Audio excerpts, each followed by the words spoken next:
I'm often asked by film shooters what gear they can get when they first start in film photography, and it can be confusing, I understand that, because there's so much stuff out there to snap up. And whilst I can only share my own experience, Nikon cameras seem expensive, but what about this little setup? So this afternoon, it's about 1 o'clock in the afternoon, the sun is quite high, it's quite bright, and I've come to this lovely key area to take some photographs using the Nikon F90x. I've also got a couple of lenses with me as well. I know what you're thinking, God, fall in, give us a laugh. No way, you rotten load of gits. So I've brought out me with this Sigma 28-135D spherical lens. This is actually a really nice lens. It's a macro lens as well, so when I zoom in, flick the macro switch, I can get really close up on stuff. I use this lens a lot on video production when I've put it onto my DSLRs and other cameras for filming. It's really good for getting close up. And I've also brought out with me the Nifty 50. This is a 50mm f1.8 plastic fantastic Nikon lens. And if you put this lens with this camera and this lens as well, you could probably pick this whole load of gear up for less than 150 quid used online. What a bargain.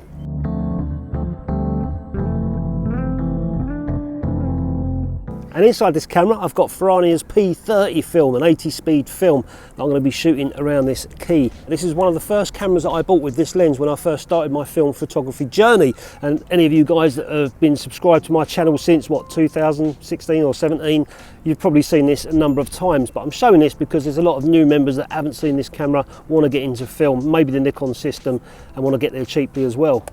Nikon F90x or N90s in America. So I don't intend to shoot the whole roll of film today. I think I'm only going to shoot half of it, get back, cut the film out of the camera, develop what I've shot.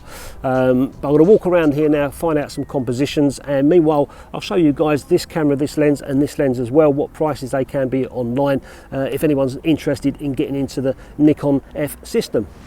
So these cameras are absolutely fantastic. I've had this one for probably about 15 years now. And when I bought it, I think I paid around 35 or 40 pound. It certainly wasn't no more than 50 pound. And that came with the lens as well. And this is a 28-135 Sigma lens, a macro lens, fantastic lens.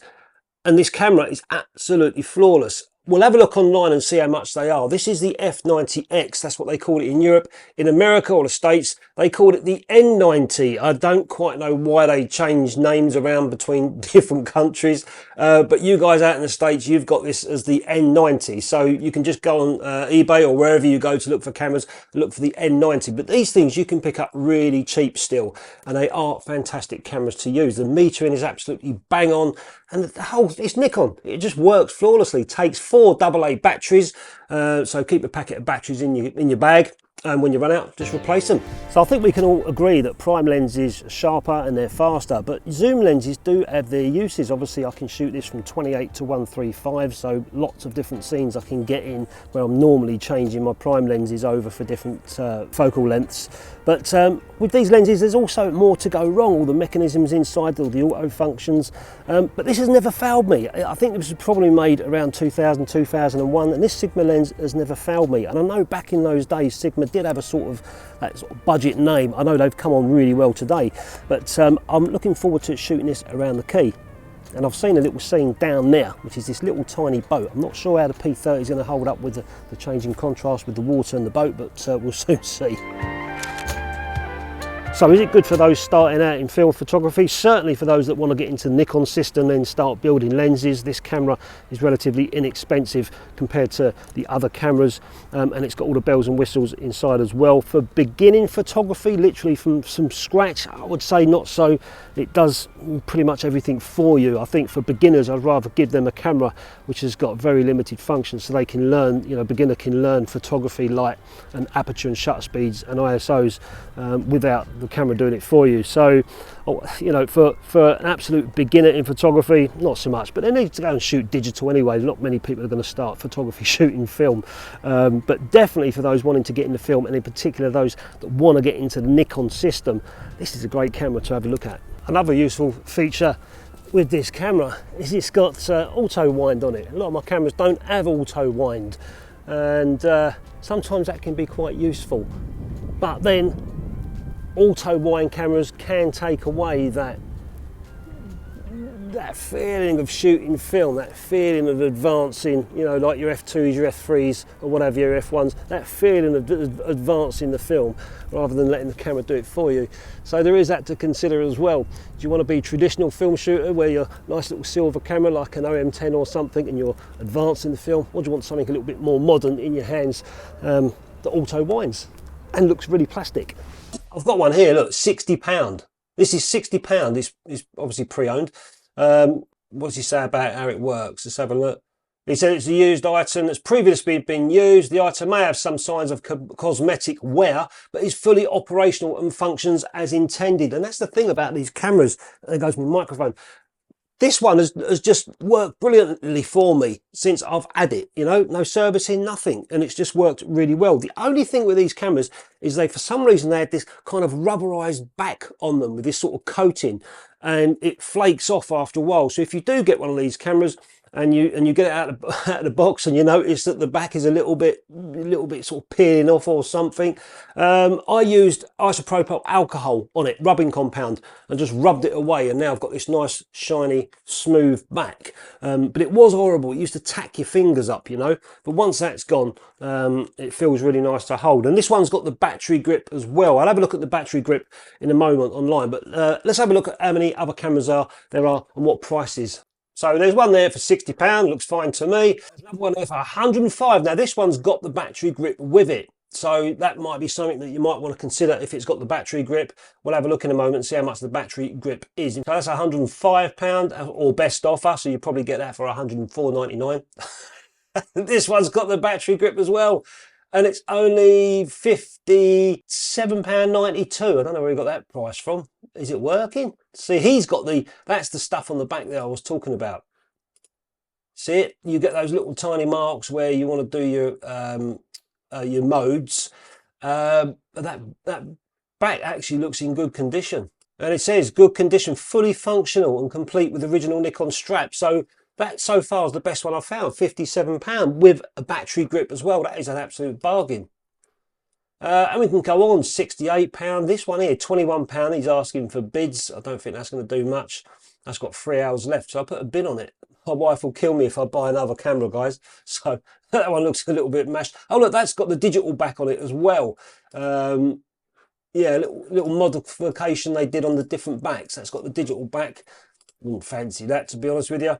£74. Another one here, £59 with the battery grip as well. And now we come to the pre-owned ones that are out in Japan. Now these probably would be mint, 146 quid even so. That's not a bad price. That is probably, that comes with the lens by the looks of it. And most of these you'll find they won't come with lenses because people that are selling these sort of bodies, they want to keep their glass. If they're Nikon shooters, of course they're going to keep the glass and just sell the body only. But we'll get around to a couple of lenses in a short while. And again, the back on that one, look. See, the back on that is nice and clean. My one was not that great and I had to just strip it all away in the end. But you can see for yourself, there's so many there, you know, for under £100, and some of them are less than £60, you know. This one here, look at this with a box. This one's got a box with it, £124. And if the guy's got a box as well, the camera is probably going to be in nice condition. You know, the guy obviously keeps it. No, it's not. So this one looks a little bit worse for wear. There you go. That's the back I'm talking about. You can see how messy that is. Get some alcohol. I've got some alcohol over here.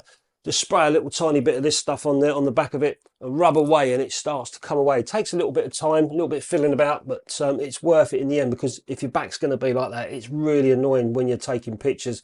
It just sort of peels off in your hands. Yeah, that one is in bad condition, so I would keep away from that.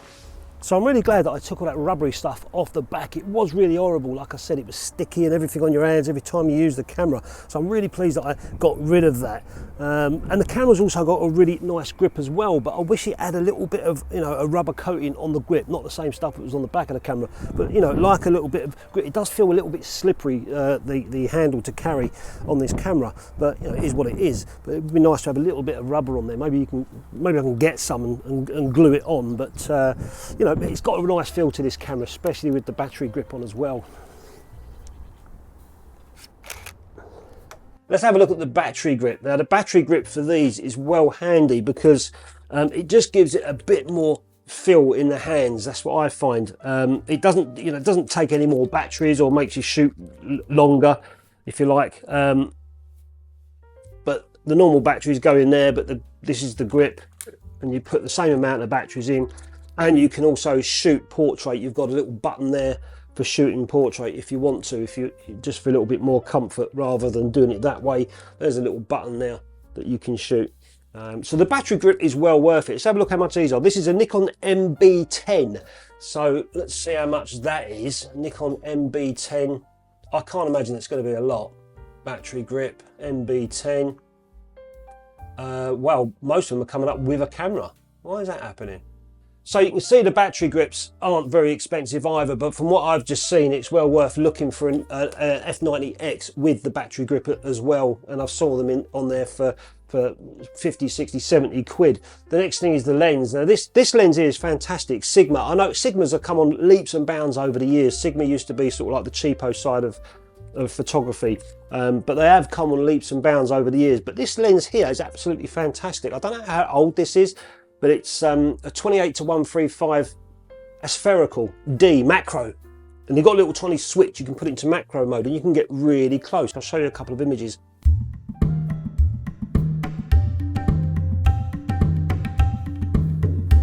So let's put this lens into its macro mode. I have to zoom it right in, click on the macro. Now that it's in macro mode, I get real close on these spokes. When I'm zoomed right in, this lens closes down to 5.6. When I'm wide at 28mm, it's f3.8. So it's not very fast lens, but it's ample for what you want. This sort of basic photography. Got to mind my shadow here. Get really close on these cogs. I'll show you in a second. That's the camera in macro mode, or the lens. Nice bit of glass, it's all coated and stuff, but it is a good lens. Let's see how much these are now. Wow, 115 quid. Looks like I've got a right bargain there, guys. 115 quid. I don't know if I'll be paying that for it. There's one here, look at this, £46.31. There you go, £46.31. Looks a little bit worse for wear, but as long as the glass is okay and it works inside. Autofocus lens as well. That one there's 79, so say about 80, 90 quid. Yeah, okay, so they're reaching up towards the £100 mark for this lens, but it is a good lens. Other than that, we've got a little 50mm. So if you buy this camera or one of these and you want to get into the Nikon range of shooting film, you'll be looking at the lenses. There's a whole wide range of lenses out there. This is probably one of the cheapest, a 50mm f1.8. It's a Nikon AF Nikkor. So I'll have a quick look at this one for you, and then we'll get back out and I'll show you the shots that I'm doing on the field with this camera. Okay, there it is there, $49.99. My mate Gary actually gave me that. Gary, if you're watching, thanks a lot. I remember you giving me that a couple of years ago. Okay, well, they've kept their price then. That's the same lens, isn't it? Yeah, it is the same lens. £79. Another one £79. There's one there for £52. So I'm sure if you look around, another one there for £55. So I'm sure if you look around, you can pick up one of these little 50mm lenses for about 50 quid. So if you're thinking about the camera you get with the battery grip and the camera as well. So if we say £70 tops with the grip and the camera, and then you want to throw in a lens like this for 50 quid, you're looking at about £120 for a nice little setup with a Nikon F90x or an N90x in the States and a 50mm lens. And the photography snobs out there will whinge and moan and say, oh, there's a bit of plastic crap and all this. It ain't. These are really good lenses and I can get some really good photographs. In fact, I'm going to take it out with me and show you guys what this lens can do. So we'll take the Sigma lens off and we'll stick that nifty 50 on. I used to have one of these when I had a Nikon a D80, oh Christ, in the mid-2000s, probably 2005, 2006, something like that. And I gave it away to a friend because I went Canon. And I gave him a 50mm and another lens as well, and it was a really good lens from what I remember. So I've got another one here thanks to my mate Gary. So this is the 50mm plastic fantastic, as I used to call it. Let's see what we get with this. Now some people criticise these lenses, but a lens is a lens. It's what you do with it, that's what counts. So let's take a couple of shots now with the 50mm lens on. I'm going to get a little bit of that mooring point over there. Work a little composition, get a bit of the naming. What's that say? Welcome, welcome, welcome, I don't know. F8 1/80th of a second. What else can I get while I'm here? I'm just looking to see if there's any more bargains. There you go. Oh, that's a Yongyu, Yongyu 50. Young, is that right? Yongyu. That 50mm. Has anyone got a Yongyu lens? I've never used them. Yongyu 50mm. I know they do flashes. I've never seen them. I don't think I've ever seen the lenses. Okay, so there's one there for £39.99, 40 quid. You may as well go for the Nikon, I reckon. I don't know. So this camera, I should imagine, was used back in the day, maybe for a professional photographer that wanted a spare camera in his bag in case the F5 or maybe the F4 or whatever broke. The other camera similar to this is the F100 that everyone loves. I haven't got one of those. But if I compare this to a Nikon F5 or an F6, which I do have, it's very similar in ways. You know, you've got your autofocus system on it. You can switch it to manual or constant focus as well. It's got all your modes, your aperture priority modes, etc. DX coding for the films and all that stuff. It's got flash, there's hot sync there for the flash, and also flash modes as well. ISO all the way to 6400 ISO. And the metering inside this, you've got average, center weighted and spot, whichever way that is around Canon or Nikon. That's what I always call them. So you've got 3 metering modes in there as well. You've got exposure compensation, you've got autofocus lock, we've got auto exposure lock. It's just absolutely packed for everything that you want for taking pictures. Depth of field preview as well. We've got a little tiny button on the back that protects the eye cup. That's one thing I haven't got for this, is an eye cup. Little tiny shutter on the back that protects the eye cup. Now you've also got a self timer on it as well. And it's got shutter speeds, bulb mode, and then it goes from 30 seconds all the way up to 1/8000th of a second. So you've got all the shutter speeds in there you want in the world, you know. And for your firing burst rate, you've got 3 options. You've got single, which is that one. You then go to, I don't know, L, probably a few more. Low is that. And then you can go to fast, which I think is about 3 or 4 frames a second. I mean, that's pretty quick. That's got to be 4 something frames a second. But you can't, but just because I've got the battery grip on, even if I take the battery grip off, it's still going to be the same.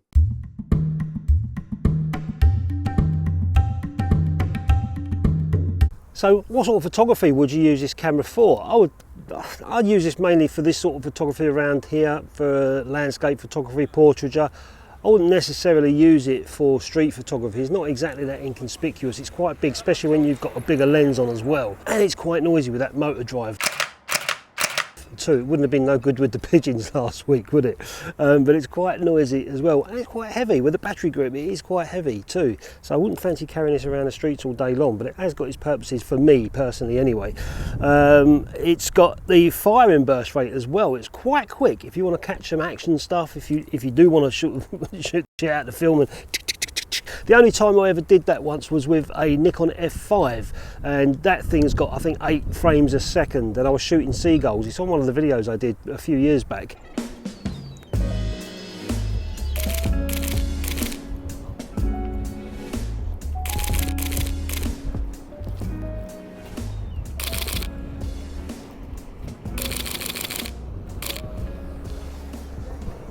Pardon me.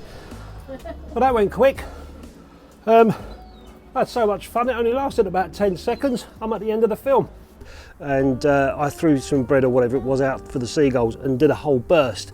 And it was quite interesting to do, but boy, did you go through the film pretty quick.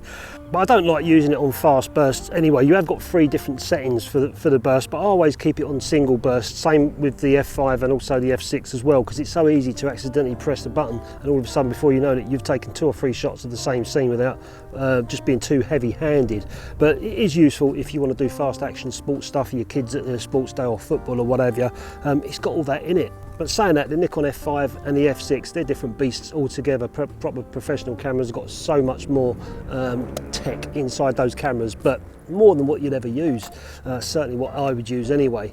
But if you want to get into film photography for that classic feel and that classic kind of shoot, you probably wouldn't want to grab a camera like this. You probably want something like an AE1 or one of those sort of cameras, metal construction, the 80s type of camera where you can film advanced manually and actually feel like you're shooting film. With this one, it feels like you're shooting digital, but you can't see nothing on the back, it's just the film inside. So I've got a few more shots to take yet, so I'll leave you guys with some of the photographs that I've taken around here. I'll cut it off short there because I think I've gone on long enough. Let us know in the comments if you think this film is value to anyone that wants to get into film photography. Have you got one of these cameras? Let me know in the comments what you think of it. I know that I absolutely love my one. And thanks very much for watching, guys. Hope you enjoyed the video, and I'll catch you next time.